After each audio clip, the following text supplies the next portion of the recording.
Me wana mi boka bodo ojle ogbesusu gege wenu.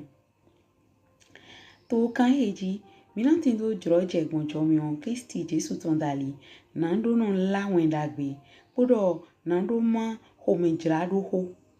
Mi na so no ma nu pipon gbon owewe dali kele dide asisa ogbesusu gege Kristi ton jrodo.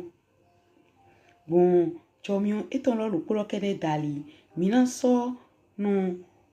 tindo ojre ide gbibo eton na gokona mi gbon na ro hode na mado ganon le awfie salon le mehenu kundo biale asu kwasi pole wendo etinto tu klamele poro akotale nvemi na mini tunto mi ton ayi na do mi mando ogbesusu gege lome poro na do moi to go flame pata. Mi ona mi don to chiwe we na chomi eton ni mo yi to jile he me mo ti to mo kon yi to mi ma mi ton dogbon ogbe susu ke ko dali bo mi don do mi on dagbe to li mi ti to gbe wo me hoto mi ton pipe lo bo mi do nu kon yi to mi ma mi ton ogbe suge ko lo mi bo mi to o dlakun ogbigbo le ton mi bo gbigbo he ji mi na no te do to egbe weyin gbigbo hona meton bo me de na do be hona me gbigbo e ko yin lo te ra yi gbigbo e hona me ko tin ko yin lo te bo e tin to chiwe we lo su papa sin onukun dide wo su tin na ide ro bo nungbo e lo mo lo din do na mo lo we do dogbon azon vovo kan ri awo enla wulo po dali dogbon hona me dali gbigbo ni lo dali bo de nka to nle ponde jido na we ganyo fura titan de ji edo hodo de ji chiwe we lo su papa do hote dogbon hona me eton dali we gbigbo kun ton hemi pon owe ta Genesis ton me tire oho kun ton do te ro mi gbo mi ni da ogbeto taidi apajre shiwe yewe ton hona me ton ebi edo ba si do elenkun bo e ma so yin lile wo lo polon ton di ndo lile ni de henje gbangba boya ina odon ni do another gbeto taidi apajre tu boya na ya ina heta na hoyi mere fole na odo ehe o bona ina chi be ina so do awadi mi wule be ina no kontu ina no wa no kontu ni to pipa jile do mo si ba eta enjoy de son flin hona me gbigbo ma tin le pon godo bo wecho ino mo hona me yi wecho me na na we ho ena yin hona me to e o le npo abi o no so bo mo ndi han bo ino mo mi jo apa ene do apa de ji we lo su inu le pon na de titan to do kan gbeto bo wa we wo lo pa me mi na mo do gbigbo ene jiwe so de no yizan do mo ahovi kento ali to mi ton lo su legba wo su no yizan do ni bo yizan ton lo eto so o ki a temi gbon lo pa temi apare te tin to wewe me to emi bio owe ta Ezekiel ton me bo o jiwe we do na Ezekiel do joyedo asonyina kan wa to eyin ye bo ye so yin ohona mento nyina kan bo de hia apasa che sro fun ntoli nwa mo mi u gbetole mi u jagodo chiwe we go alo supo ntoli ni mi pon me de ho chiwe we dodo enile go ho eton me we yitinte mina moto weta Ezekiel itomen ota eton wuropo afo eton aweto we chiwe we do edo na Ezekiel do ogbeto vi menele yero le do bon nyina do dali bo hona me nyina kan we so no na to ehenyi o to holome bo de kaka wa mo ro asti sisen de odan klo eva wadam po bo yin dudu to nyina kan da hodewe e wa hen beto de chiwe we dadi bo do emi na yin wana emi na ma o chile popo nu nyon to nu ko mi to mele nu vivi ko me ne mi le nu jawe le beto alezu nyina kan rote bo mendenando etewe mi gan de son ehe gbigbo hona me to me we mi do na nyondo gide ndoro lenkun dali we hona me no tinte bo mi na kamyo mi de do be mi no lendo dagbeji be lile mi ton leno lile dagbe ton be no lile ngbo ton be no lile atodo ton mu gbodo tilele no aswa bo beto na dede ko mo le gan bo mo fligo bo do jomi o na do le dagbe bo me ka do le dagbe le han le e o nde fo obi o ye wu le me na lile nyina kan bo me ne he ko yin da lile dagbe lento e na wa fun pelo popo bodo lile nyina kan po bo hona me eton ni eje ayigba eno enugble emo jira nde pepedo bo emi na kun apajire tintan to apa ene hwe ko chomi ni wa petoji chiwe we ro sugbon ko mu depo ene hwe nu e hona me eton waindo mina va ayi hon bebu sudo kodo simpo to noa si wenu bo wenu e karo de gbeta ene bo hona me ene ro yin teni no ye monoa taidi a todo no bo nu de mi gan de ton son igbo hona me to me we na kambio yin po ye podo be to hona me so jiwe we dewa abi son mi wule lo su titi dewa be enu ahe atodo de je gbangba be hona me mi ton so mi wule lo su dewa abi he ton son jiwe we debo mi mo yiwa be enu he atodo de je gbangba do ti mi mo ti lo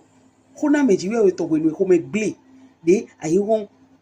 de lendo e ko me gble kaka do e teutu e mi dagbeto e do mi na fa yi won su to po simpo bo to ho me gble ne me to ho na me ne teti atodo eton ro po so a ya ye monoa we na kamio yin po ye poro to trokoko ablode gbaja he mi mo yi to Kristi me to tun lo te ro me be ho na me de mi no mo yi so gbigbo siwa lugbon le pon to ai ha mi ton le me abi le pon so gbigbo kun ton siwa be no he atodo wa eyin ma he atodo wa mi na do yin lo mo hona me ne ma dagbe bo ni mi pon to ho lo me to igbe di aigba lo blebuji hona me ko supo to internet ji ni mi na so pon nu yovo le ye renje gbangba do gbon to dina ndali bo yoro iya intelligence artificielle e bai olile de mazon o aho o jo pipe chiwe we tome ni singando romo be to pople ponele me hona me de no attention wobu lile lole tome de mi gan se do gbon mi mandali to internet yi to we mi do to radio to we mi ponte e onu pon television abi to we mi lile mi o le try ha mi ton bi a todo no tension me e ya todo tension me mi na yin lo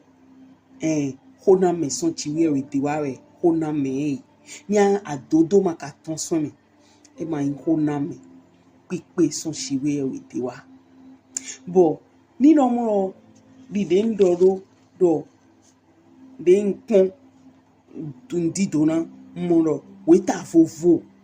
ton kande ko awo elan wulo po wedo hodogun igbo hona metome bo edoria hona metole edoria bekli do pole esien ina do lenu do pon Jesu Christ ton dali penu etinto aigbaji fi penu ohogbe ton podo azonda gbe ton le podo je ko eso yo were yo ede ledo o jiri o esin vi bo edo insinsin foto kon eyete bo hona me yeton bueno eni hu Jesu me lo potetin eroro eponte un gan atodo no ropo ni kuna eheyin ma wenu supo na hulen gan mele poto bo eyin ye kombo chan minando ki cambio mi de ledo be de Christ Jesu wa hulen gan zon eton bo klitana hona me de na tonson mi u yise non le de wa be hona me gbigbo wiwe ton kere we do na nya we na do na we do ni mi tin to Christi me ngbo hona me de mi na to mi mu so an lode me bi a lode me hona me gbigbo kunu ton we bo de le 13 eyin mi len to ai ha mi to me ni gbigbo kunu ton yan do hi ami do mu he nyo e dodo de ndodo de mo dagbe lodo di o selo me abi jire lo me akan we hia abi an to ndese abi me de na ponwe bo ena so do ona me ni lo boya do alo pade vode yo vodo ino do confirmation ona me hechi we na me to mungloto bo egbe mi no din owe ta supo bono hia ehe o mando weta na hia na zedo nu pon ro sinto weta tintan he do rogbon hona medali podo godo to tintan lo mi na mo to wewe me e ma inde gbigbo kun to na yin lo we na ma po mi po siba ni mi pon Samuel ya aweto o ta eton foton kun awe afo eton foton kun po mi na mo hona me tintan fi de so a o hiate boye do hona me sin gbigbo dogun talieton ji dogun talieton bo etelo dido do na hihi atowo mi na se wenwe o nukun bibia do bio David si hwento me ntoli ewa onyiran dogun beche ba dali wutu bo Absalom po me Israeliton le po Absalom edo ofi o nous comptons David ton e waro hona me hucha iton akani ton lo e ponte nkan Ahitopel iton bo wenu e woro do mo ni e kombo chan o ho e Ahitopel hona me de Ahitopel ito ni na pon hona me neji e ma jo pipe ti we ton wa chiche me do kwento David ton jintoli David wa yan do wutu shiba Absalom lo su chite wolo usha isi hona me we mi na yi bo usha isi hona me lo we pe dida pipe wa eke ihwento David ton jidogun ma wa do do ton dali we ete mi na mo conflé me de na to kin kan we ro ha be bai do mo hona me nyan kan so ton son jiwe we de wa bo na do e kanji hona me nyina kankan ton son jiwe de wa nando he atodo eton che nando he o wegbledo de ko kanda ile do ehin togunji do ehin hwendoji do akotaji bo we nenu we o veve na jiwe we tole ino iro yo fogbe me intercesseur yo we no devele fie ne we asun yeton eno ho akwete ntoli ni endo mo jiwe we de hona me peta de ton bo hona me ni lo o peta ni lo ma na ma hegbe wa o togun etonji me o fe de tole to koli etonji podo fe pona jiwe we podo nu bibla po de po no dio nu supo ye no dio nu supo ye no dio nu supo ntoli ni inu na mi lo to mi o eti to Kristi Jesu me le mi o le lo su tai di Kristi Jesu e mi o si ayin to gbigbo me to asin po ki go tonji to adusi lo to me fi e mi je bo we do to eye blessing we mama ma vo flin we ta lo na pon na zero we ta o nkan no do mi o tai di eye a holu o taduto, c'est-à-dire les prêtres qui dédovo dans nos faits tu oui ou est-ce que nous ministère pas et o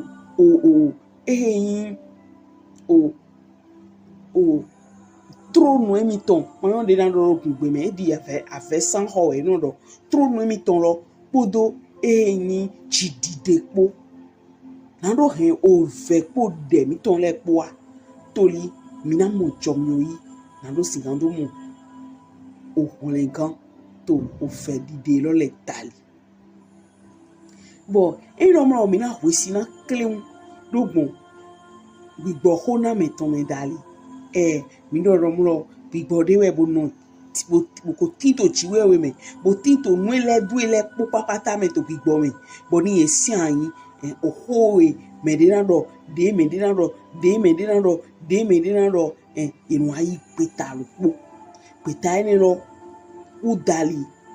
we yemu Joseph te to wenwe o Israeli bile ye gun couvert si dileme kakabo ye to do se Joseph si novi atimla hole do Egypt na lo ho nduduwa bo wenwe yi ndudu ho gbe ye wa je o novi e to de ko zesa si nko manu do wo we kuna mene lo wezon bo chiwe de do nko do chire sisie na watin shigba Joseph chena tin to nko na do sinando homi son kun bibia sin chire ro si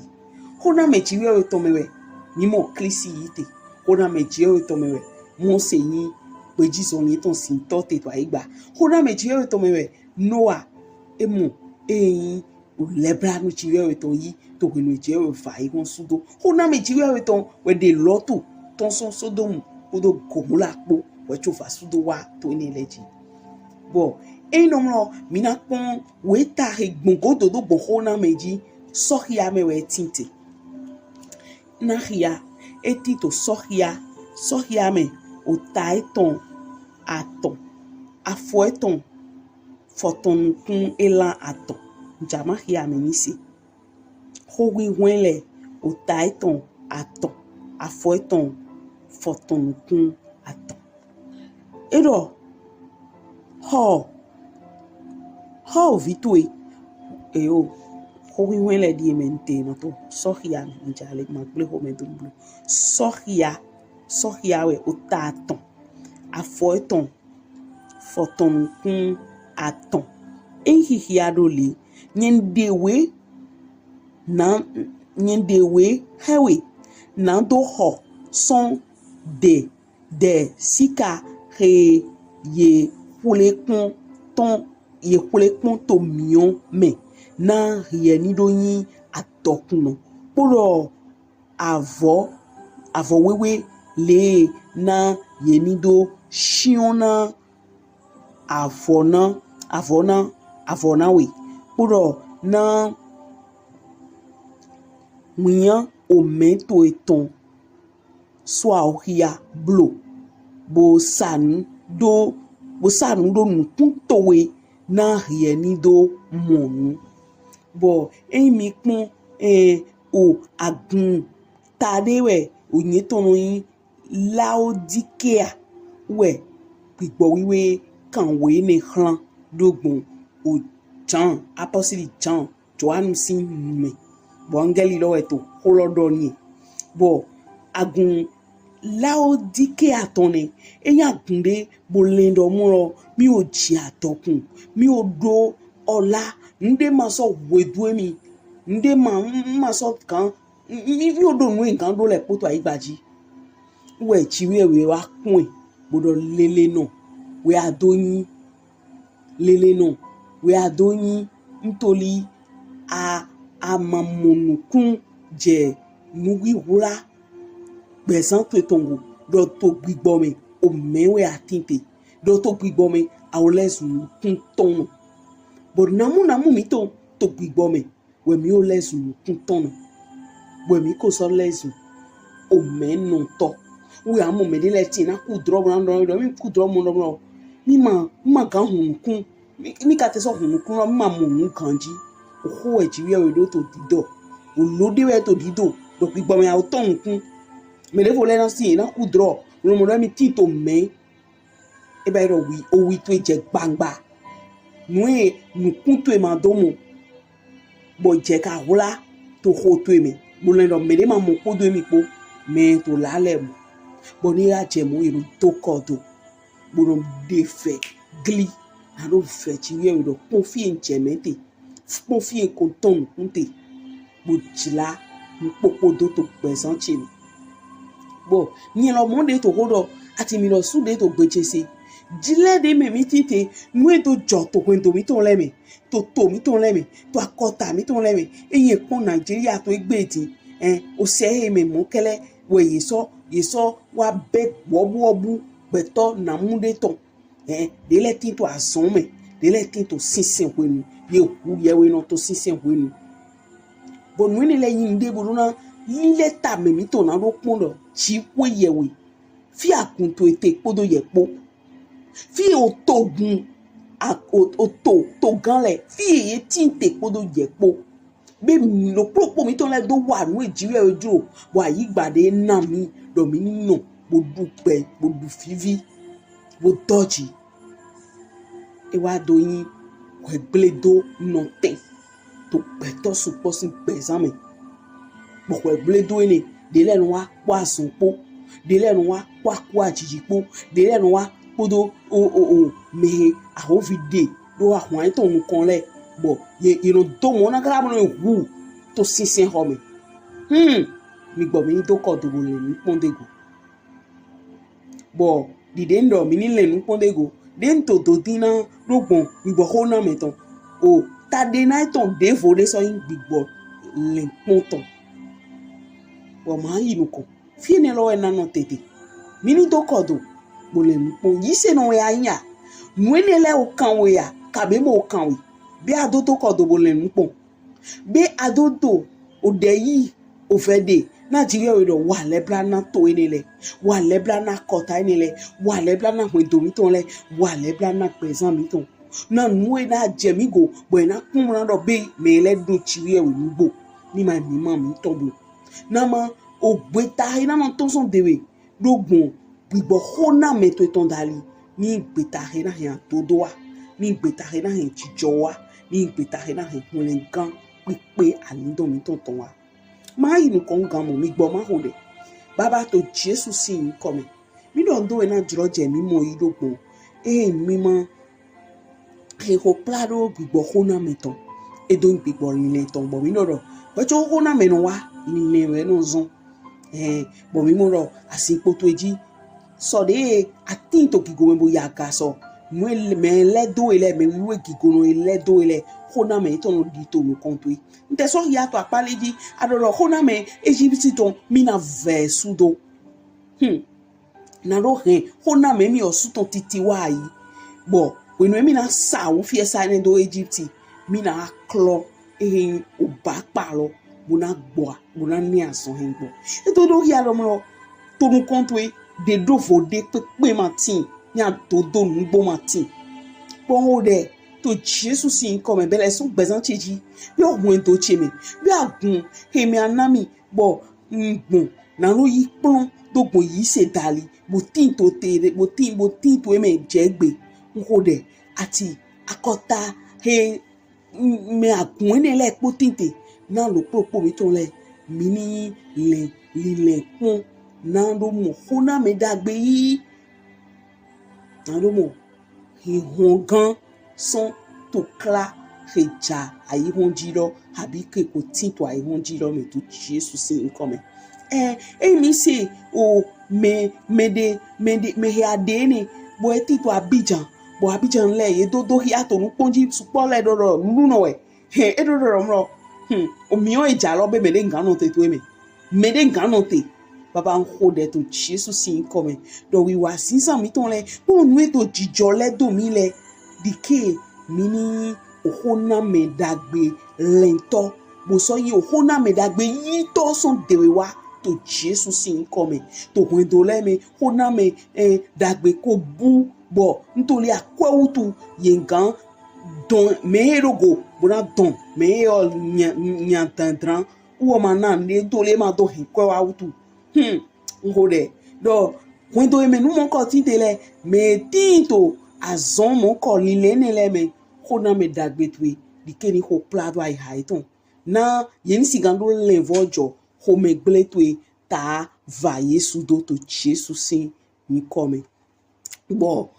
ndemi to nukoido to chilelo me to po fifoi ngode do hona me na agunta lo propo agungan lo propo dikeni ton son dewewa ngbodo supo mi ton le mi non le mu supo mi na ba ile be ka ton so hona me pipe jiwe to me wa ngode to Jesus sin come do peta ya na mi bo mi na yi to yi me to ki go me to wa me to sisa me to mi na me to yi me to de di to me fifo me dikeni zon hona me pipe tuwa do hona me pipe to no hegbe wa mi mo ro we no ho me glewe bo ate adegbeta hona me na do vai won sudo ade no adovo eyan todo to mu kontwe dike atodo to ni kogona me toto ali ho mi to le poji na hona me he ni ogbeton o ton son tewa na ki go to akan soso kere to Jesus sin ni come mi go de lote ni she mi wana eyan to to pechese bo peji so ni si yi se ro ebudodo kabi amaso basi dide jero kabi amoso yohun le gan amanyo mo ovijiwe to ku na peto le po Jesu ba jiwe basi mo na do ya ro de jero peto ninu ayigbajide uri ofichi akan soso no ri bo mepo mi do no pondo ninu mo ko ma jo peto ma gan mo hun le gan bo aka setan lo bo egbedi oklode wa igbaji do nde ma imu lalu e ovo le rodo oklo ene oton we so yi bo jerosu awde yi se wuda yi kabi awdo ma te ro yi se ro da yi ma mo ma so na yi do lo ma ngbo bo ma do na we to ka heji do ngbo e hun gan Christon we heme nyon ngbo we heme nyon atodo we heme tindo won ina ma so do hun kan mo nkodero wezi zaiton ni clan to ai hatebe na ni sigando de ogbe na ye kodo kunto epo ni sigando gan mi ndo dochi bo ndo to me kon kan to Kristi Jesu ton ese iwede fun to mi ma mi ton ogbe po besuke epo dali edabo ino kanji mi wona mi bo ka bodo ojle ogbe susu gege wenu to kan heji mi na tin do jroje egbonjo mi on Kristi Jesu ton dali na ndo no la wen dagbe podo na ndo ma ho me jra do ho